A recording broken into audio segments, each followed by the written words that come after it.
पवित्र वाणी के साथ अंतःकरण और वातावरण को भी पवित्र करें। ओम भूर्भुवस्सुः तत्सवितुर्वरेण्यं भर्गो देवस्य धीमहि धियो यो नः प्रचोदयात्।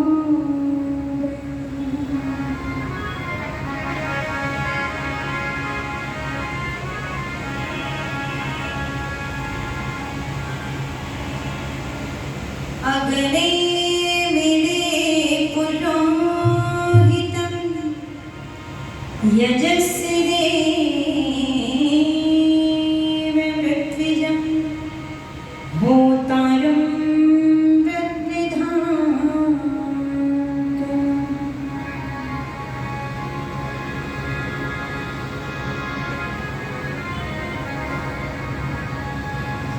पाप की बेल बढ़ी और पुण्य घटते जाते हैं, इसीलिए यशों की ओर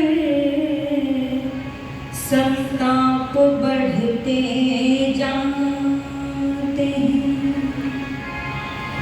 अच्छे पौधे तो पनपते हैं पानी देने से प्रकार।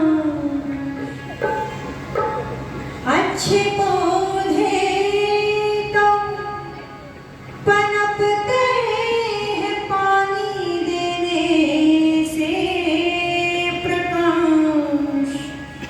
ये झाड़ी और झनकार अपने आप बढ़ते जाते हैं। और क्या कहा?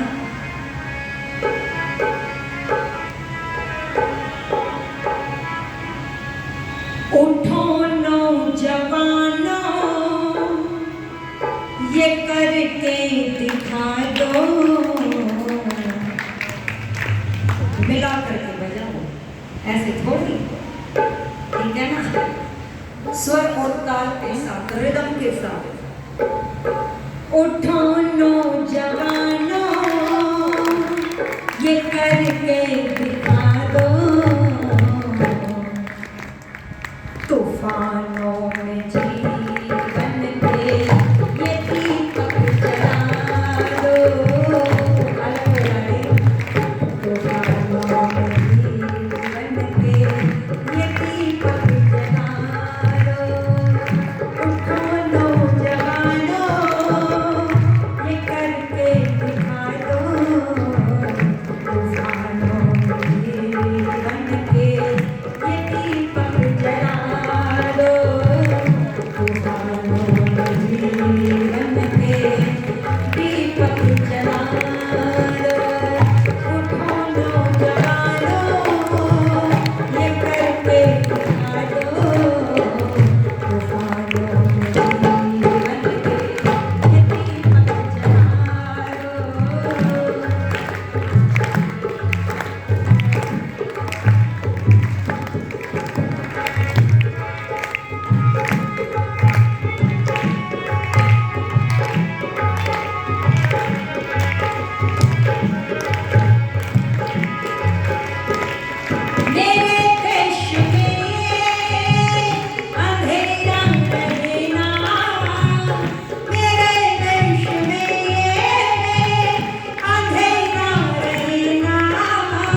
बोले महर्षि स्वामी दयानंद जी की ओम। आदर व सम्मान के योग्य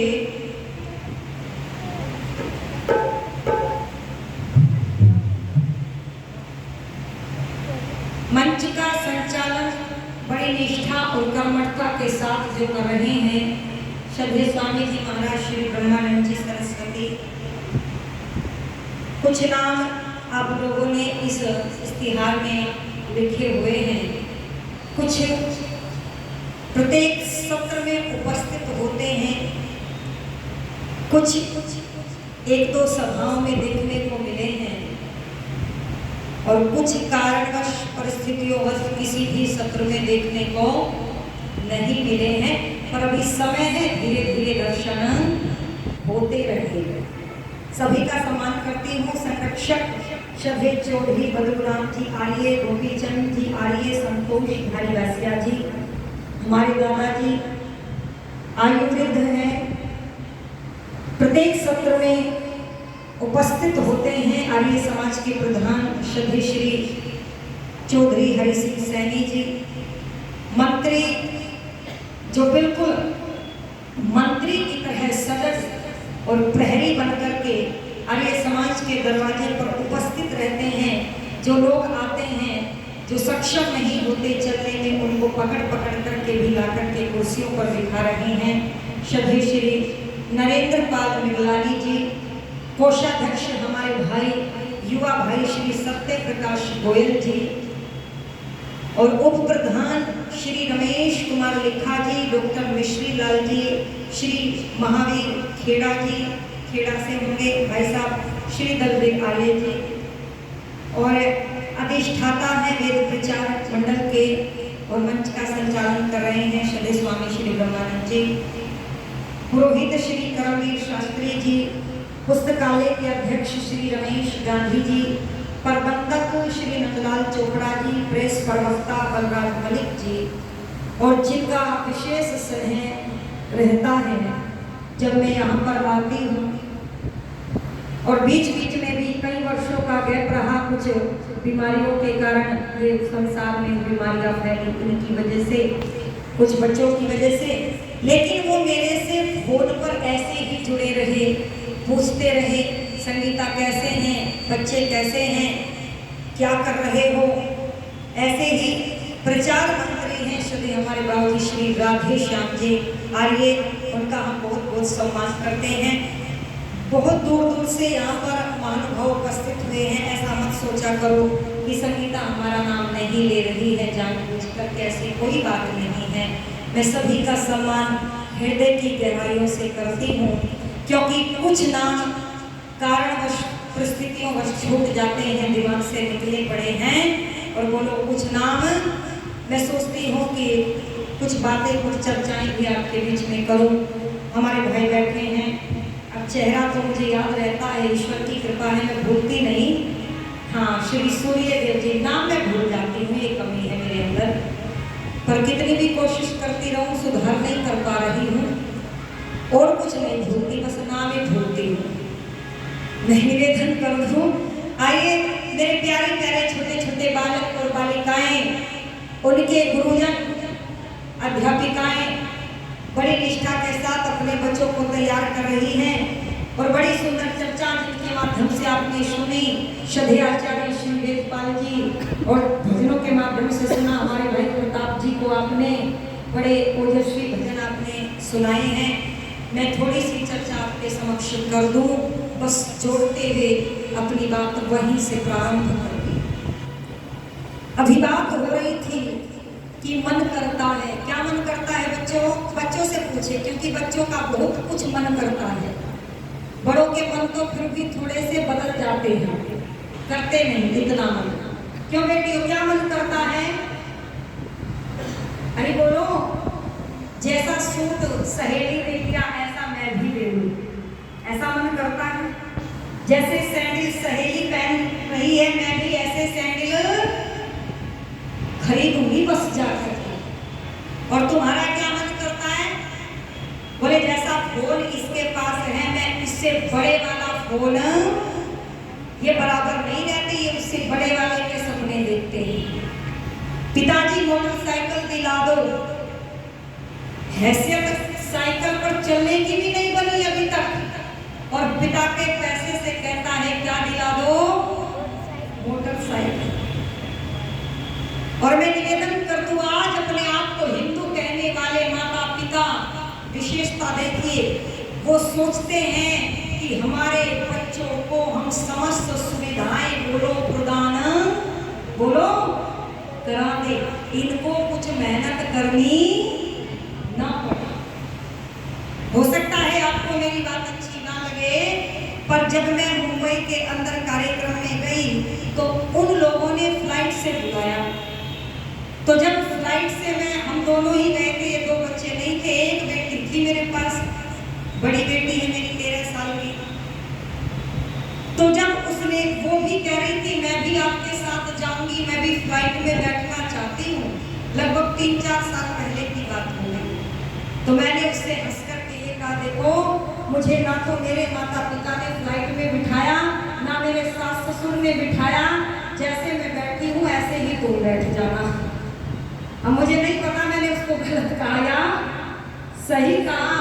अब वो कहती है ठीक है, और उसी दिन से उसने एक लक्ष्य बनाया, बोले ठीक है माता जी, अब मैं फ्लाइट में बैठूंगी नहीं, अब मैं पायलट बनकर ही फ्लाइट में बैठूंगी। ऐसे सपने यदि हम बच्चों को देख करके उन्हें आगे बढ़ाए तो हो सकता है निश्चित रूप से बच्चे फिर उन सपनों को, आपने सुना होगा दादाजी दाल फुल्के की कहानी हुआ करती थी। माँ दाल फुल्का खाना है, माँ दाल फुल्का रोज देती थी, पर बताती नहीं थी इसको दाल फुल्का कहते हैं। आज हम अपने बच्चों को तप करना नहीं सिखाते। और निवेदन कर देना चाहूंगी आपके बीच में, ये जो मन है ये बच्चों में व्यवधान पैदा करता है, महिलाओं में भी। अगर पड़ोसन ने ऐसी साड़ी खरीद ली तो मैं उससे पहले बोलो ऐसी साड़ी लेकर के आऊंगी। ऐसा गहना पहन लिया तो मैं भी ऐसा ही गहना पहनूंगी, ऐसी चप्पल पहने तो मैं भी ऐसी ही चप्पल पहनूंगी। अरे ओ मेरी बहनों, अरे ओ प्यारे बच्चों, नकल करो पर बोलो साड़ी जूते और चप्पलों की नहीं। आप नकल करो कि यदि मेरे देश के नौजवान सरहद पर जाकर के देश की रक्षा करते हैं तो बोलो मैं भी पीछे बोलो नहीं रहूंगी। और तुमको तो मौके भी मिल रहे, हमें तो मौका नहीं मिला था उस समय, किसी ने अग्निवीर नहीं निकाला था, कोई निकालता तो हम भी चले जाते। अब हमारी उम्र नहीं है जाने की, ठीक है। पर मैं निवेदन कर दूं आपके समक्ष, आइए नकल करें पर अच्छे कार्यों की।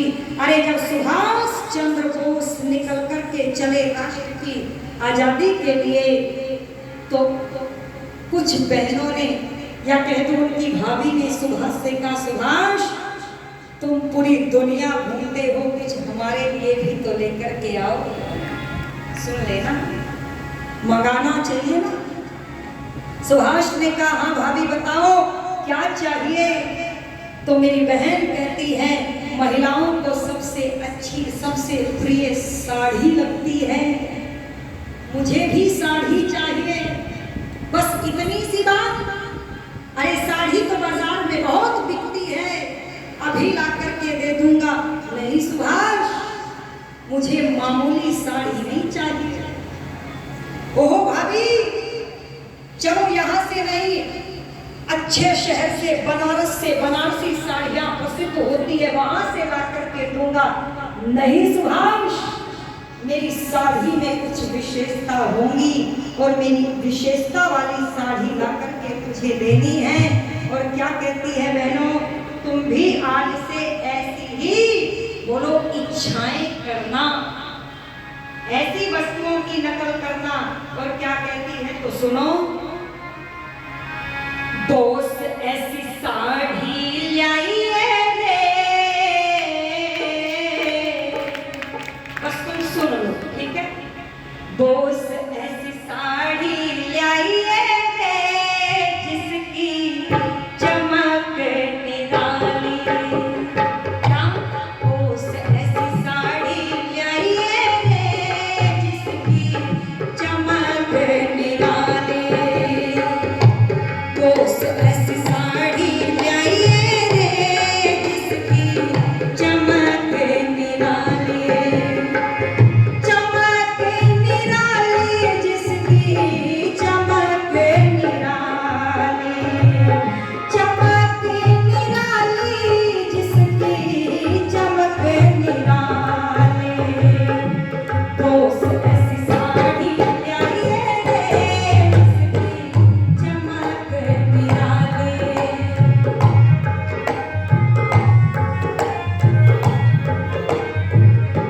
और मेरी साड़ी में क्या होना चाहिए वो सुन ले। और मेरी बहनों जरा सुनना क्या कहने लगी। साड़ी ऊपर फोटो में भारत के सभी आर्य हो। साड़ी ऊपर फोटो में भारत के सभी आर्य हो। तिलक गोखले ऋषि दयानंद स्वामी शंकराचार्य हो। जो आप सरी देखती है ना साड़ी में, ये सरी हो ये काम हो। मेरी बहन कह रही है मेरी साड़ी पर किसके फोटो छपवा देना बोस। क्या तिलक गोखले ऋषि दयानंद स्वामी शंकराचार्य हो। गवर्नमेंट हाउस दिल्ली में राजगोपालाचार्य हो। गवर्नमेंट हाउस दिल्ली में राजगोपालाचार्य हो। गवर्नमेंट हाउस दिल्ली में राजगोपालाचार्य हो। रक्षा मंत्री भारत के, रक्षा मंत्री भारत के हो। अरे रक्षा मंत्री भारत के बलदेव सिंह सरदारी। दोस्त ऐसी साड़ी लाइए रे जिसकी चमक निराली। दोस्त ऐसी साड़ी लाइए रे जिसकी चमक निराली।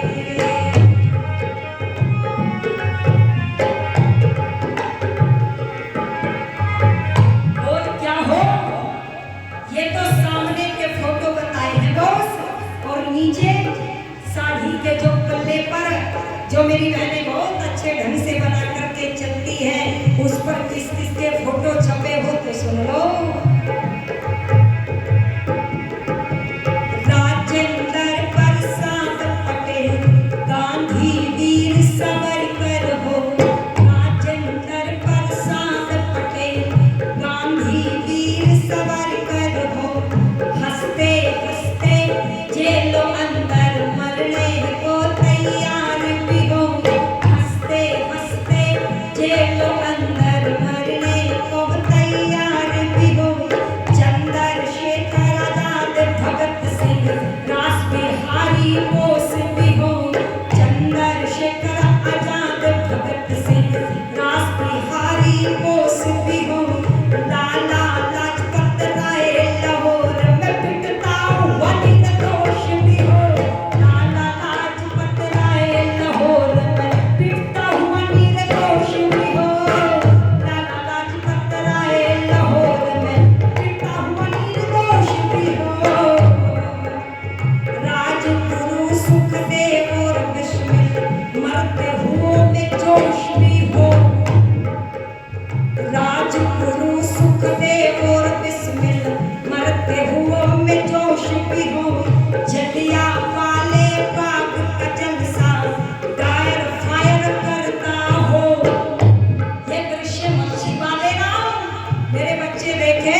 जलियांवाले बाग का नक्शा बनाया था डायर ने क्या? अरे जलियांवाले बाग का जलसा डायर फायर करता हो, भारत का बदला लेने लंदन में शेर विचरता हो, भारत का बदला लेने लंदन में शेर विचरता हो। उधम सिंह ने गोली से लंदन में डायर मरता हो, उधम सिंह की गोली से लंदन में डायर मरता हो, उधम सिंह की गोली से लंदन में डायर मरता हो। बोलो उधम सिंह की गोली से लंदन में डायर मरता हो। डायर मारा,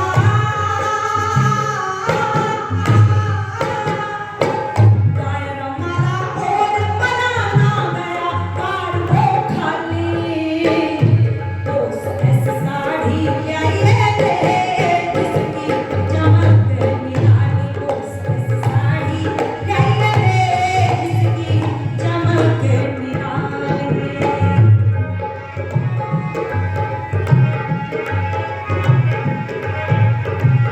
और क्या हो मेरी साड़ी पर रामायण और भगवत गीता के धार्मिक संदेश भी हो। रामायण और भगवत गीता के धार्मिक संदेश भी हो। आजादी आती दिखे, गुलामी का नाश भी हो। आजादी आती दिखे, गुलामी का नाश भी हो। लाल किले पे तिरंगा झंडा, सामने खड़ा सुभाष भी हो। लाल किले पे तिरंगा झंडा, सामने खड़ा सुभाष भी हो। लाल किले पे तिरंगा झंडा, सामने खड़ा सुभाष भी हो। काला पानी पहुंचाया, काला पानी पहुंचाया, वीरों ने जान खपाई। दोस्त ऐसी साड़ी लाई रे जिसकी चमक निराली। आप बोलो एक बार क्या? दोस्त ऐसी साड़ी लाई रे जिसकी चमक निराली, दोस्त ऐसी साड़ी लाई रे जिसकी चमक निराली, दोस्त ऐसी साड़ी लाई रे जिसकी चमक निराली, दोस्त ऐसी साड़ी लाई रे जिसकी चमक निराली, दोस्त ऐसी साड़ी लाई रे जिसकी चमक निराली, दोस्त ऐसी साड़ी लाई रे। ओ मेरे दोस्त मेरी साड़ी लाई रे जिसकी चमक निराली, दोस्त ऐसी साड़ी लाई रे जिसकी चमक निराली, हो जिसकी चमक निराली, हो जिसकी चमक निराली, हो जिसकी चमक निराली।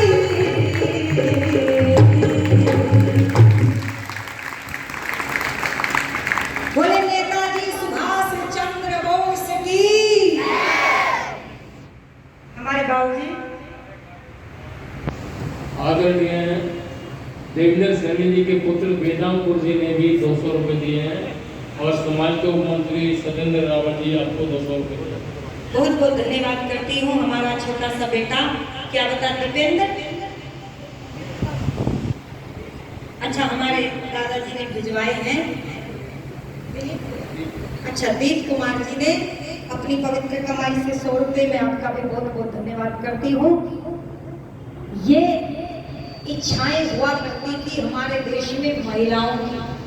मैंने रात एक बात कही थी, आप लोग नहीं थे, कि अब हमारा मन क्या करता है, हमारी क्या इच्छाएं हैं। हमारी इच्छाएं हैं कि भाई बड़े शहर में एक घर बन जाए। हमारे बाबूजी श्री राधे श्याम जी आर्य वो अपनी पवित्र कमाई से 500 रुपए देकर के सम्मान कर रहे हैं। एक बार तालियों से आप भी सम्मान करो। और मैं जब भी आती हूँ आर्य समाज हिसार साल में आप ऐसे ही अपनी पवित्र कमाई से हमारा सम्मान बढ़ाते हैं। हमारे मंत्री जी हैं, वो मंच पर सम्मान यहाँ पर तो सबके सामने, इसका अर्थ है कि वो दिखाना नहीं चाहते होंगे, सबके सामने नहीं करते, पर स्पेशल कमरे में जाकर के हम सभी को 500 रुपये देकर के उन्होंने हमारा सम्मान बढ़ाया है। मैं आपका भी बहुत बहुत सम्मान करती हूँ, धन्यवाद करती हूँ और निवेदन कर रही थी कि आज हमारी क्या इच्छाएं हैं कि हिसार में एक अच्छी सी कोठी बन जाए। ऐसे ही सोचते हैं ना, बच्चों पढ़ाई क्यों कर रहे हो, क्यों कर रहे हो बताओ, कि हमारी क्या लग जाए, नौकरी। अच्छा बताओ, अगर नौकरी ना लगी तो फिर क्या होगा बताओ। बोले जी और का तो कुछ पता नहीं, पर हमारी शादी नहीं होगी। इधर वालों की तो लगे ना लगे हो जाएगी, चिंता मत करना, पर इधर वालों की नहीं हो पाएगी। क्यों? अभी आप सुन रहे थे कि पास से देख करके अगर देखते थे नेताजी को, तो बोलो रंग के अंदर से भी चमक आती थी। गोरवर्ण नहीं था, श्याम वर्ण था। पर मैं निवेदन करूं आपके समक्ष, रूप रंग कोई मान्यता नहीं रखती। बेटियों ध्यान से सुनना, और इस बात को सब कहते हैं और जानते हैं। इसीलिए आपसे कहूंगी कि कभी भी 2-2, 3-3 घंटे बड़ा कीमती होता है समय। एक बार चला गया तो पुनः लौट करके फिर किसी भी कीमत पर मिलता अरे बोलो नहीं। इसीलिए 3-3, 4-4 घंटे पार्लर में बैठ करके समय और धन की बर्बादी मत करना। करो नहीं, मत करना, तुम्हारे लिए भी कह रही हूं। अभी तो तुम नहीं करती, मैं जानती हूँ, पर सपना रहता है हम भी जाएंगे। क्यों? सुंदर बनकर के आएंगे। मैं कहा करती हूँ वो सुंदरता नहीं बल्कि गुलामी है, गुलामी। और किसके लिए करते हैं? क्यों बहनों? घर में तो कोई नहीं करती, या करती है? घर में तो महिलाएं ऐसे ही घूमती रहती है, जबकि हमने सुना कि श्रृंगार पति के लिए होता है, पर जब ये बाहर जाती है तब ये सज धज करके जाती है। क्यों? मेरे देश की संस्कृति ऐसी बोलो बिल्कुल नहीं। हमें सुंदर बनना है बच्चों। मैं ये नहीं कहती कि सुंदर मत बनना, सुंदर तो बनना है, पर कैसे? विचारों से, व्यवहार से, संस्कार से, और बोलो राष्ट्र को भी सुंदर बनाना है। हमें एक डॉक्टर बनना है। कैसा डॉक्टर? बोलो, अरे कुछ तो बोलो, मैंने बता तो दिया। सुंदर डॉक्टर बनेगी आप, सुंदर डॉक्टर। कैसा होता है? बोले कि जब डॉक्टर बनेंगे 500 रुपए तो फीस ले लेंगे, 20 रुपए की दवाई 100 रुपए में दे देंगे किसी मामूली से आदमी को, फिर हम सुंदर बन जाएंगे, पार्लर में मेकअप करा लेंगे। ऐसी सुंदरता नहीं, फिर कैसी सुंदरता? बोले मैं डॉक्टर बन गया, आप सुनो, और जो बीमारी सामने वाले व्यक्ति को है उस बीमारी का इलाज करूंगा। जो नहीं है उसका मत करना, जो है नहीं अब इसके इलाज होते हैं। जो बीमारी है मैं उसका इलाज करूंगा, और बोलो जितना उसके इलाज में रुपया खर्च हुआ है उतना ही रुपया लूंगा। ये है धर्म के साथ जुड़ करके अर्थ कमाना, और जो धर्म के साथ जुड़ करके अर्थ कमाते हैं बोलो उनकी सुंदरता बढ़ती है, घटती नहीं। अध्यापक वर्ग, मेरी बहनें सुंदर होना चाहती है तो बोले जितना पाठ मैंने आज बच्चों के साथ निश्चित किया वो पाठ इतनी ईमानदारी से पढ़ाऊं कि मेरी ही क्लास में मेरे बच्चों को वह पाठ याद हो जाए।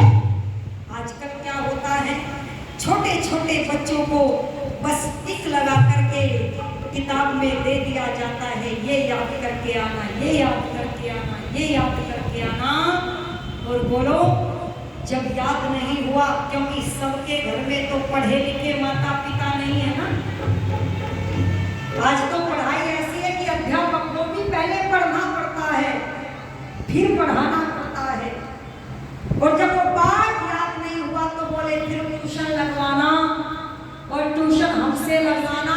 यदि बाहर वालों से लगवाओगे तो जिन बच्चों का ट्यूशन लगा होता है बोलो उनके नंबर ज्यादा आते हैं, और जिनका ट्यूशन स्कूल वाले अध्यापक के पास नहीं होता उनके नंबर कम आते हैं। अच्छा बताओ, ये अधर्म है या नहीं? ये क्या है? मजबूरी का फायदा उठाते हैं लोग। किससे करे बात साहब? अरे जब बसों की हड़ताल हो जाए ना तो एक रिक्शे वाला भी 20 रुपए यदि किराया होना ऑटो का तो बोलो 200 रुपए मांगता है। मांगता या नहीं मांगता? और किस प्रकार से लोग बात तो करते हैं राष्ट्र बने, कैसे बने, देश भगत सिंह का बने, पर कैसे बने? अरे भगत सिंह, तूने तो त्याग किया था, समर्पण किया था। त्याग और समर्पण तो चाहते हैं हम, पर सामने वाला करे। जब हमारा नंबर आए तो फिर हमारे पास बोलो इन शब्दों के लिए जगह नहीं है। ओहो, इसीलिए लिख दिया, बोले शरीफ कौन है? शरीफ बोल दो आज। बोले भाई साहब, जिसे लूटने का नहीं मिला है मौका, बस वही है शरीफ। और जिसे मौका मिल गया हो उसने छोड़ा है क्या बेटियों? इसीलिए मैं चाहती हूँ आप संकल्प लो कि जब मैं देश में निकलूंगा, क्या बन करके? डॉक्टर बन करके, इंजीनियर बन के, प्रोफेसर बन के, बैंक मैनेजर बन के, और एक सच्चा इंसान बन करके तो अपने कर्तव्य को धर्म के साथ निभाऊंगा। मैं सुंदर बनूंगा, राष्ट्र को भी सुंदर बनाऊंगा, और बोलो समाज को भी सुंदर बनाऊंगा। और लोग आपको कहे धन्य है वो माता पिता जिन्होंने ऐसी संतान को जन्म दिया है। अगर ऐसा सुनने को मिला तो जीवन सफल हो गया। और यदि लोगों ने कहा अरे माँ ऐसा बेटा पैदा ना करती, इससे अच्छा तो पैदा होते ही इस बेटे को क्या कर देती? बोलो मार देती। इसीलिए कह दिया है क्या? तो सुनिएगा, बड़े दर्द के साथ लिखा है कवि ने, बहुत सुंदर शब्दों के साथ कहा, डर है कि देशद्रोहियों से आबाद न हो जाए। आपने फोटो देखे होंगे राम और कृष्ण के। अच्छा, गोरे रंग के हैं या काले रंग के? काले काले से लगाए आंखों को। अब पता नहीं इन्होंने काला क्यों बनाया। इन्होंने पद पढ़े हैं सूरदास के, तुलसीदास के, और उसी के आधार पर बना दिया, अपनी बुद्धि के आधार पर। मैं निवेदन कर दूं आपके समक्ष, फिर भी वहां से भी हम कुछ अच्छाई ढूंढ करके लाते हैं। राम और कृष्ण की पूजा होती है, पर वो सुंदर गोरे नहीं थे, है ना।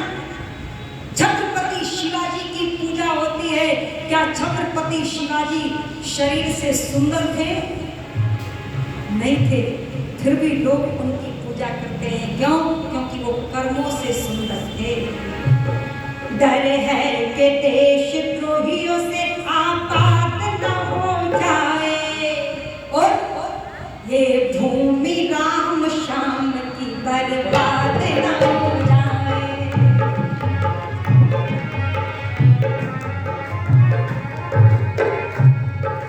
क्यों हो जाएगी बर्बाद? नकली सुंदरता को पाना चाहते हैं। डर है कि देशद्रोहियों से आपात न हो जाए, भूमि राम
गौ माता मांस पक्षियों का,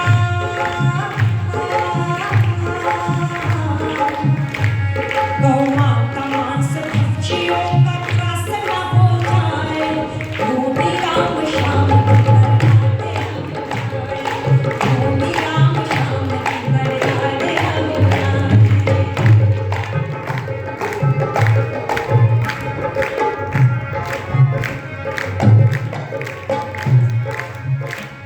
मेरे देश में वीरों की कमी नहीं, धन की कमी नहीं, बल की कमी नहीं, और कह दूं जरा चरित्र की भी कमी नहीं। फिर गुलाम कैसे हो रहे तो सुनो। हद हो चुकी है आलियों खामोशी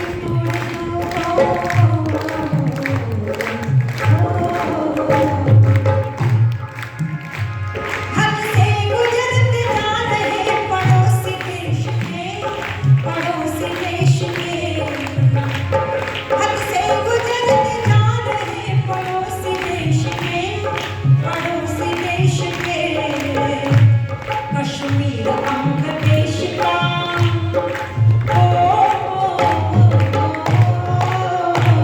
कश्मीर अंग देश का ये पाक न हो जाए, कश्मीर अंग देश का पाक न हो जाए, वो भी राम श्याम की बरसाते हम जाए, वो भी राम श्याम की बरसाते हम जाए।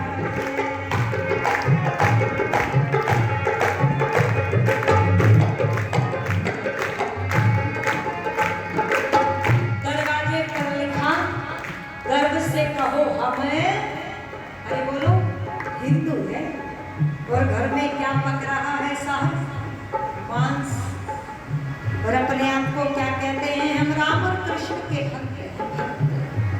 क्या राम और कृष्ण ने मांस खाया था? और पवित्रता तो देखिए, बोले सावन के महीने में तो लहसुन और प्याज भी घर में आ जाए तो पाप लगता है। अच्छा, और सावन के महीने को छोड़ करके फिर गर्दन भी घर में कट जाए तो कोई पाप नहीं लगता।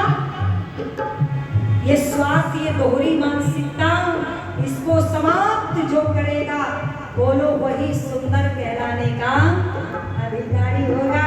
और क्या कह दिया, धिक्कार है उस हिंदू को जो मांस भक्षी है, जो मांस भक्षी है, धिक्कार है उस हिंदू को जो मांस भक्षी है, जो मांस भक्षी है, तज करके धर्म भेद का,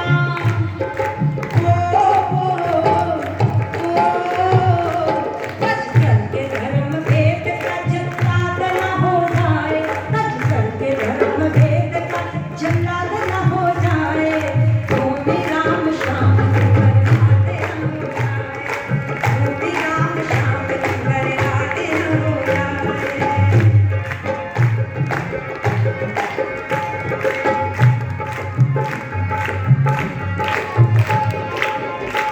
नेताजी सुभाष चंद्र बोस को पढ़ा है मैंने, भगत सिंह सुखदेव राजगुरु को पढ़ा है मैंने।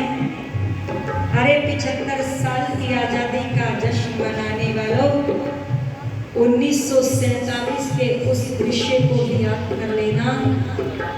और मैं तो कहा करती हूँ, हो सकता है किसी को व्यक्तिगत बुरी लगे तो लगे तो लगे, अगर वैदिक मंच पर बैठ कर के भी सत्य नहीं बोलेंगे तो फिर कहाँ जाकर के सत्य की बात होगी। निवेदन कर दूं, ये आजादी मिली थी उन बहन बेटियों के बलिदान से, उन लाखों हिंदुओं के बलिदान से, बोलो जिनके पाकिस्तान में शव पड़े थे, और चील और कौवे उनके शव को बोलो नोच नोच करके खा रहे। कभी कल्पना तो करो, कैसे कहते कि बिना खड़क बिना ढाल के मिली, इतनी आसानी से और इतनी सरलता से मिली। अरे चौराहे पर बेटियों को खंबे से बांध करके जिहादियों ने दुष्कर्म किए, कैसे कह दूं कि इतनी सरलता से आजादी मिली।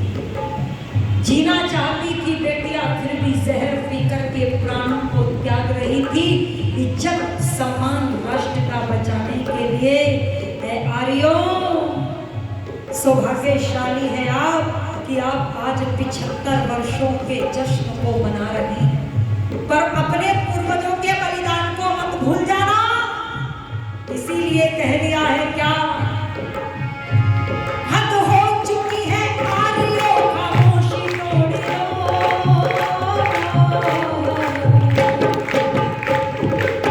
और एक बात तो कह दो, अब तो हद ही हो चुकी है। जानते होंगे महर्षि स्वामी दयानंद की आजादी की चिंगारी को प्रथम उस नीम के पत्थर को भुला दिया गया है।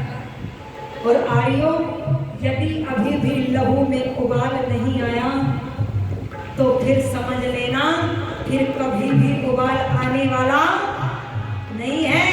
अरे अब तक तो आर्यो को खड़ा हो जाना चाहिए था। क्या महर्षि स्वामी दयानंद जी का आजादी की लड़ाई में कोई योगदान नहीं?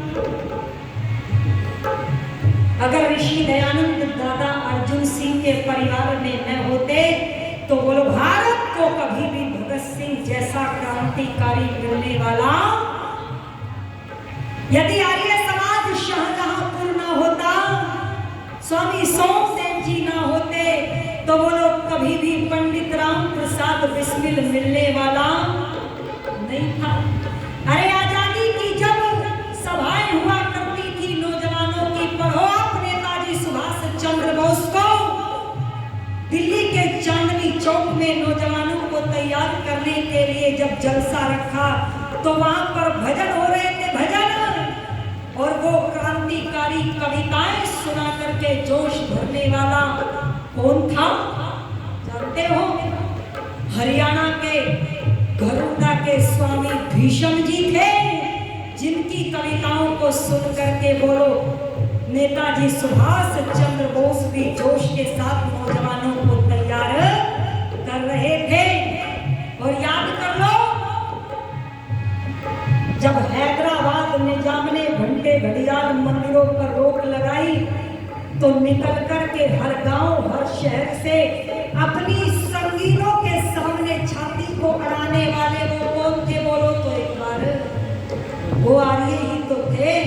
नीम को कैसे कोई भूल सकता है? इसीलिए कह दिया है क्या, हद हो चुकी है आर्यो, खामोशी तोड़ दो, खामोशी तोड़ दो। हद हो चुकी है आर्यो, खामोशी तोड़ दो, खामोशी तोड़ दो। शंभु कह दो साफ दो दो हाथ न हो जाए, शंभु कह दो साफ दो दो हाथ न हो जाए। भूमि राम श्याम करवाते हो जाए, भूमि राम श्याम करवाते हो, भूमि राम श्याम करवाते हो जाए।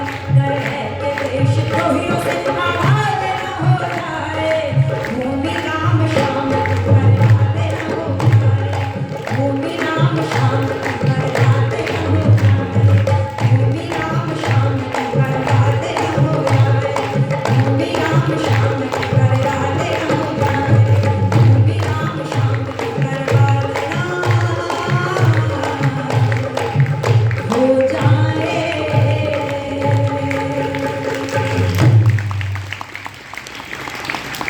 ये भूमि राम श्याम की बर्बाद ना हो जाए। मर्यादा पुरुषोत्तम श्री रामचंद्र महाराज को, योगीराज श्री कृष्ण महाराज को सम्मान किसने दिलाया? सत्यार्थ प्रकाश के अंदर बोलो महर्षि स्वामी दयानंद। और मैं तो साफ शब्दों में कहा करती हूँ कि विश्व को अमृत पिलाने वाले कौन थे? बोल दो एक बार, महर्षि स्वामी दयानंद थे। और जिम्मेदार व्यक्ति को बोलो कभी भी पक्षपात करना नहीं चाहिए।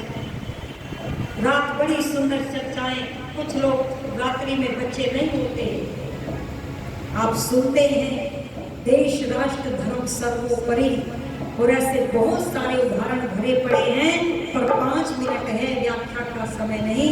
व्याख्या श्रद्धाचार्य जी करते हैं, बस मैं भजन के माध्यम से बता दूं। कहना पड़ रहा है, बहुत पुराना एक गीत है, शब्द है श्री सारस्वत मोहन मनीषी जी का। मनीषी जी ने लिखा था उस समय जब देश में शहीदों को आतंकवादी कहा जा रहा था, पर आज मुझे फिर से याद आ गया जब ऋषि दयानंद लोगों ने तेरा बलिदान भुला दिया, तेरा नाम भी नहीं लिया। इसीलिए कहने को दिल करता है, और मैं जानती हुए भजन सबको याद है, सबने सुना, बस मिलकर के बोल देना क्या। अरे हमको पता न था सूरज बचकानी भाषा बोलेगा। समझने वाले समझ रहे होंगे साहब, उनको नाम लेकर के कहने की आवश्यकता नहीं है। मैं तो सत्य स्वीकार करती हूँ, मेरी इतनी पावर नहीं कि मैं नाम लेकर के कह दूँ, फिर भी मैं कहूंगी, समझने वाले समझ लेना क्या। अरे हमको पता न था सूरज बचकानी भाषा बोलेगा। और सबसे ज्यादा समर्थन दिया कार्यों ने, मौसम अपना हो करके बेगानी भाषा बोलेगा। सिंहासन कंडो जैसी वीरानी भाषा बोलेगा। और लिखते हैं मनीषी जी क्या, जाने किस दिन लाल किला मर्दानी भाषा बोलेगा। जाने किस दिन लाल किला मर्दानी भाषा बोलेगा। हमको पता न था सूरज बचकानी भाषा बोलेगा। मौसम अपना हो करके बेगानी भाषा बोलेगा। सिंहासन कंडो जैसी वीरानी भाषा बोलेगा। जाने किस दिन लाल किला मर्दानी भाषा बोलेगा। जाने किस दिन लाल किला मर्दानी भाषा बोलेगा।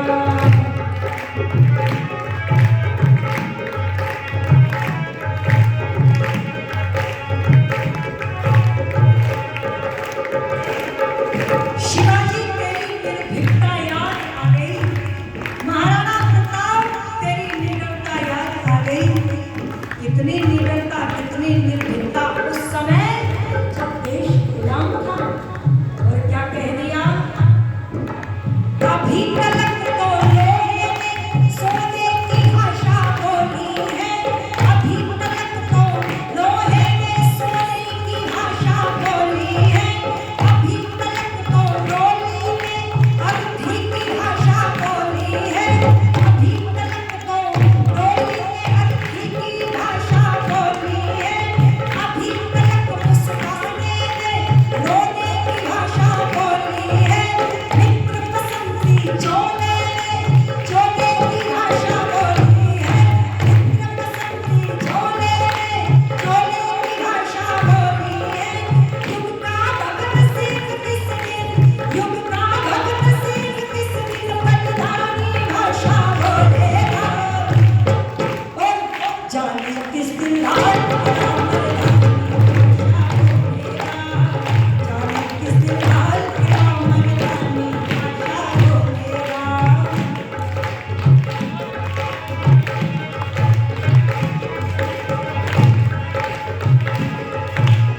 अभी तलक तो जंगल पर सांपों का पहरा देखा है। मनीषी जी ने बड़े दर्द के साथ ये पंक्ति या क्या, ना तो समय है ना आवश्यकता है, शब्दों को ध्यान से ग्रहण करना। अभी तलक तो जंगल पर सांपों का पहरा देखा है। अभी तलक सिंहासन को भूखा पहरा देखा है।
नम्रता के साथ बात करें, पर क्या करना पड़ेगा आपको?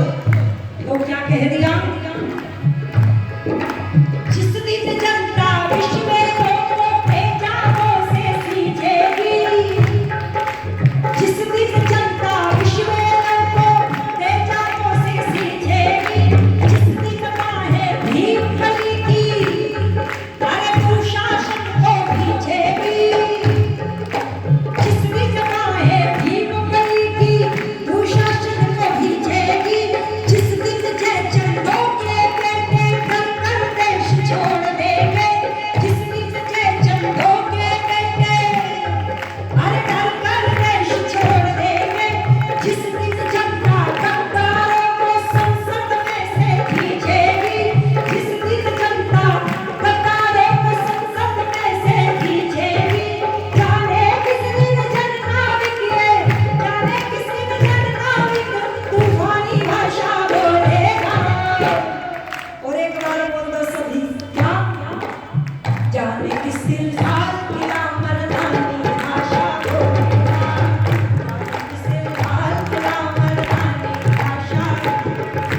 हमको पता न था सूरज बचतानी भाषा बोलेगा, वो सब अपना होकर के बेगानी भाषा बोलेगा, सिंहासन बंदो जैसी वीरानी भाषा बोलेगा, जाने किस दिन भारतीय मर्दानी भाषा बोलेगा, जाने किस दिन भारतीय मर्दानी भाषा बोलेगा, जाने किस दिन भारतीय मर्दानी भाषा बोलेगा, जाने किस दिन भारतीय मर्दानी भाषा बोलेगा, जाने किस दिन भारतीय मर्दानी भाषा बोलेगा, जाने किस दिन भारतीय मर्दानी भाषा बोलेगा।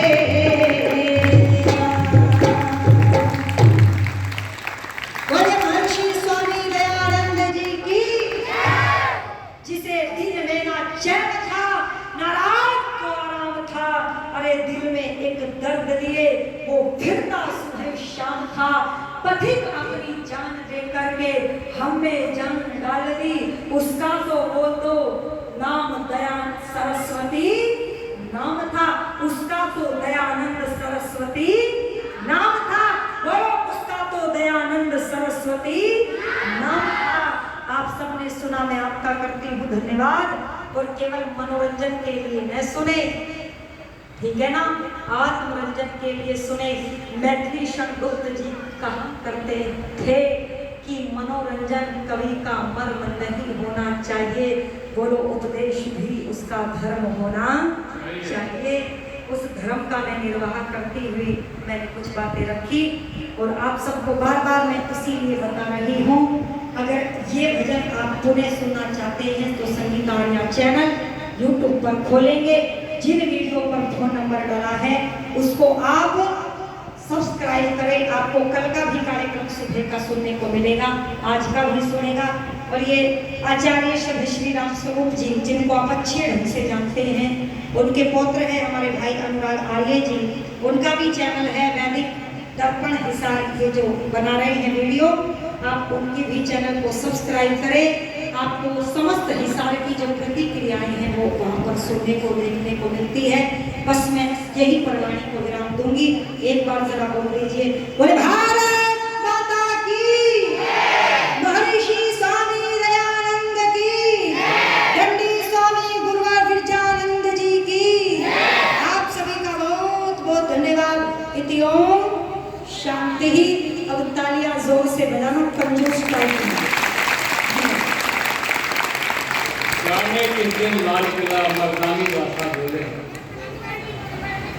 अभी बात चल रही थी देशभक्तों की, साथ में जिन्होंने गद्दारी की है उसके लिए मैं 2 लाइन कहना चाहूंगा कि देखना हम में कभी कोई गद्दार ना हो, जिसको इस भारत की रवानी से प्यार ना हो। सर कलम से कम नहीं सजा उसकी, जो इस देश का वफादार ना हो, जो इस देश का वफादार ना हो। तो हमें इस आज़ादी को बनाए रखना है। अभी आपने बहुत जोशीले ओजस्वी गीतों को सुना है। हमारे दादाजी 200 रुपए लेकर के गए हैं, उनका मैं धन्यवाद करती हूँ। और कुछ प्रोत्साहन राशि हमारे समाज के अधिकारियों की ओर से भी संगीता जी को प्राप्त हो गई है। 100 रुपये हमारे